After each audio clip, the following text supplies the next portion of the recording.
NBC15 News at 10. We're looking into the dangers of e-cigarettes and their explosion in popularity with teens.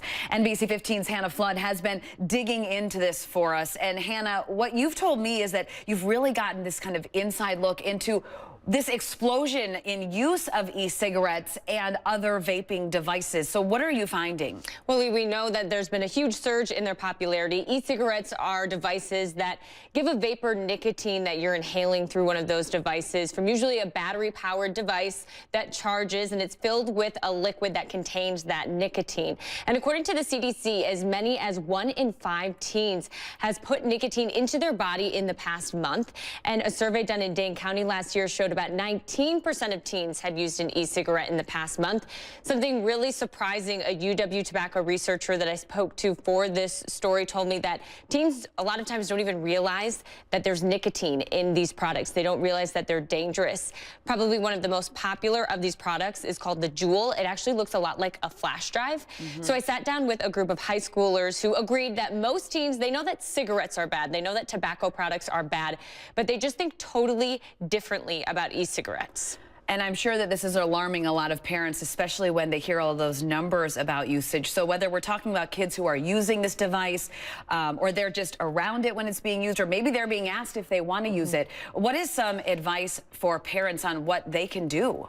Yeah, well, educators are asking themselves that same question right now. How do we educate teens about the risks of these? And I talked to a social worker that actually works for the Waunakee School District, and she specializes in substance abuse, and she's there to give teens resources actually on how to stop vaping, because so many teens have become addicted to that powerful nicotine.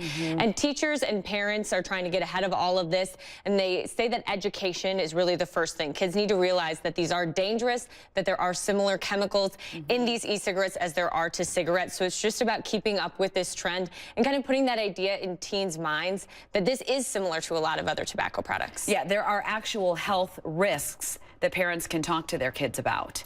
Yeah, that's right. So a lot of the long-term effects, unlike cigarettes, traditional cigarettes or traditional tobacco products, because e-cigarettes are so new, researchers just don't have that kind of research to look back on to warn teens about. But we do know that e-cigarettes typically don't have as many harmful chemicals as cigarettes or regular tobacco products, but they do have that nicotine. And the health researcher that I spoke to from the UW was talking about how that's damaging for teens to become addicted and dependent on a substance in their adolescence when their brain is still developing. She says it really rewires their brain and really rewires how they experience difficult times in their life, how they experience pleasure. So we're going to be talking about that at 10. We're also going to be talking about a test that parents can get to find out if their teens are vaping or using these e-cigarettes. Such an important topic, one that, as you saw with the numbers, is continuing to grow. So we encourage all parents, teachers, anyone coming into contact with kids to watch your special story coming up tonight on NBC15 News at 10.